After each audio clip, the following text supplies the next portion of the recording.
Hi guys, Mandy from Olives Tree. Just jumping on here really quickly today to show you what I've been up to.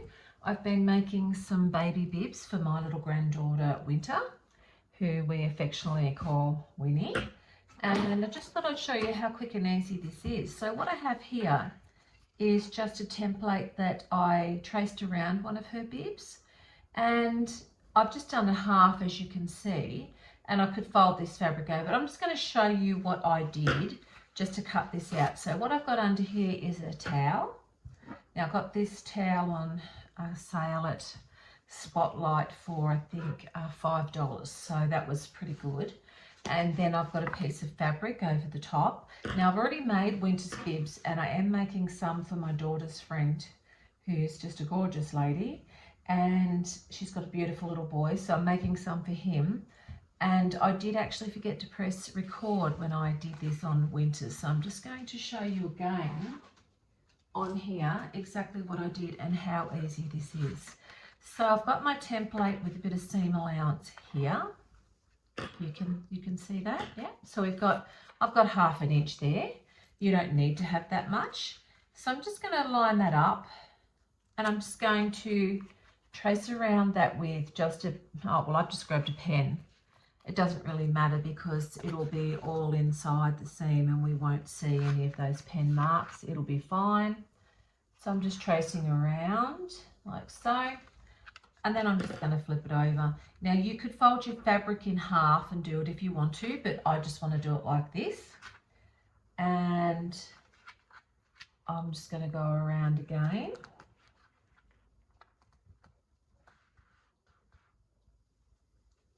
Okay. Now hopefully, I'm hoping if I put you down here a little closer, maybe you can see that pen mark. I can go over it a little bit to make it a little bit stronger, easier for you to see, and easier for me to see when I'm sewing around on the line as well. So let's just have a look now. Okay, so I think that you can see that. I'm hoping you can. And I'm not going to cut around this. I'm going to just cut up the side, leaving a 1/2 inch seam allowance and across the top. So why don't I do that?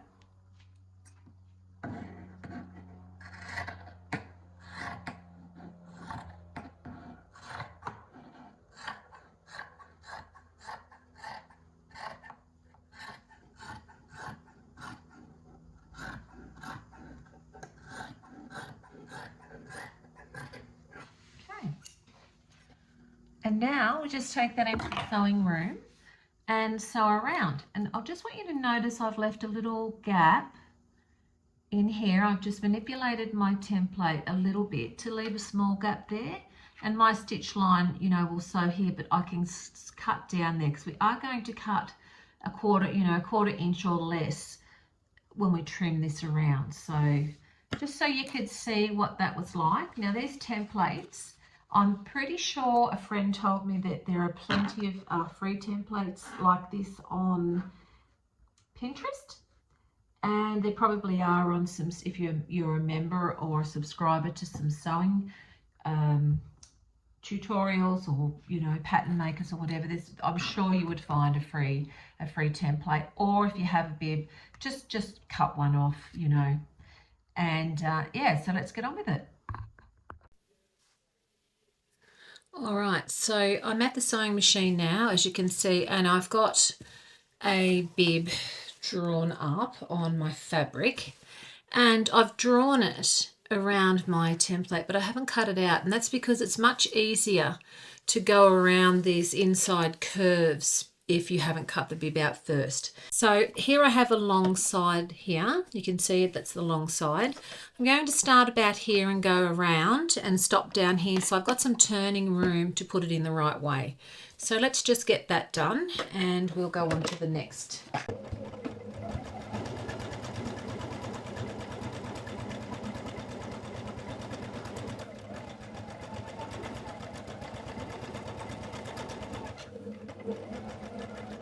Now I haven't bothered to pin this, but this fabric's quite firm, it's a drill, so it sits a bit better than some of the cottons that I used to make our little Winnie's bibs. I haven't pinned this, but you certainly could if you needed to or you wanted to. And just do your best to keep it flat and get around. Stop if you need to. If you need to pivot with your needle down, do that. And look, if you go off the line by a couple of millimeters, it's not going to matter. So don't be too precious. They're utilitarian bibs for everyday uses and messes. No one is going to realise or notice that you went off the line a little bit. So give yourself a break and just keep going around. Okay, just make sure we're still nice and square, which I think we are.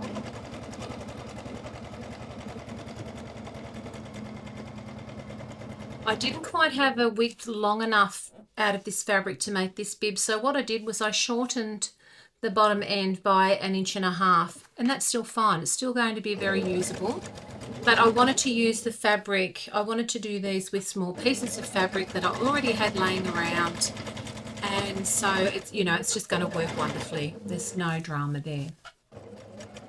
Okay, back around that last side, and I'm going to stop here, just do a little back stitch, and that's where I'm going to stop because I need that turning room, remember. Alrighty, so I'll just snip that thread off, and now we're going to cut around our shape.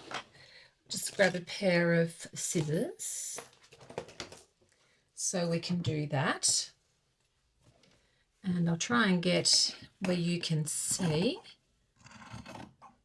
I cut it quite close. I think it's easier to then top stitch around. It's not as bulky. So you make that decision for yourself, but I am just going, you know, 1/4 inch, I guess.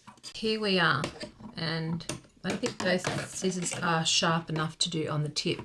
So I'm just going to show you with this little pair. So I'm just going to do a little snip down here, not very far at all, just a little snip.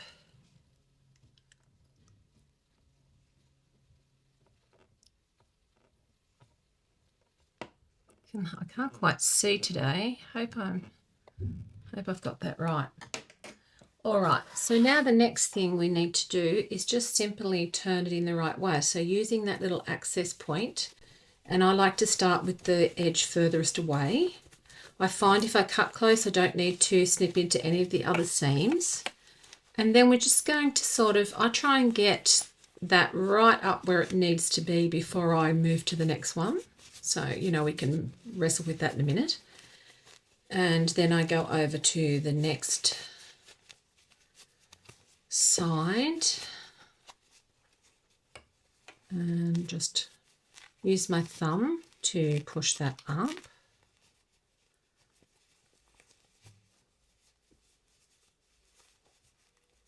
Like so. And then we're just going to gently, we don't want to tear anything, just wiggle and move around things until you get the rest of the body through. So as you can see now, we have the shape of the bib. So I just take a little moment to make sure that I have these areas pulled out. You can use something in there, a chopstick, or if you have scissors with a blunt end, you could put them in there, or a pen, or, you know, anything. So that's fine. This one's okay as well. Here is the seam that I was talking about. We're going to turn that in just so it lines up with the rest of the seam, the rest of the bib. And we're going to top stitch that shut, okay? So let's go and do that. I mean, I do like to iron it at this point. Alrighty, so I've just given that a quick iron. And now I'm just going to start on the side with the open seam. I'm just going to tuck that towel in, get it nice and straight. I'm just going to top stitch that closed in my stitching all the way around. So let's just quickly get that done. All right, so we'll go around the edge And we'll start at the top of that seam opening. About 1/4 of an inch in is all I do. And we'll just run around there quickly. Doesn't take very long at all. And that closes that up nicely.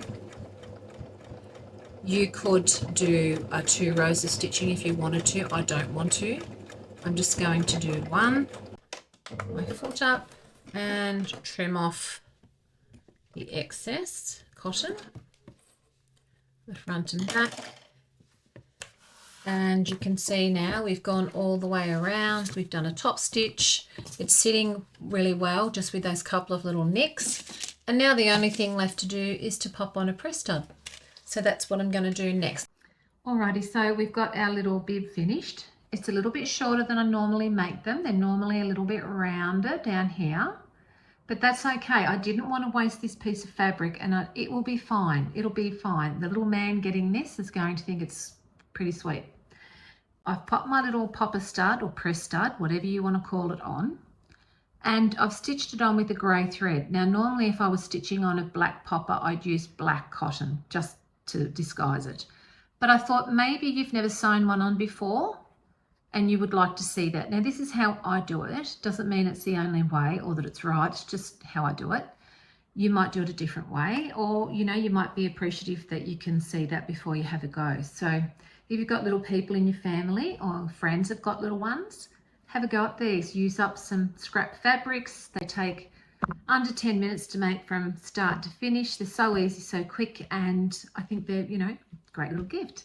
Alrighty, so that's all I've got to show you today, and so take care. I hope the world's treating you all kindly, and bye for now.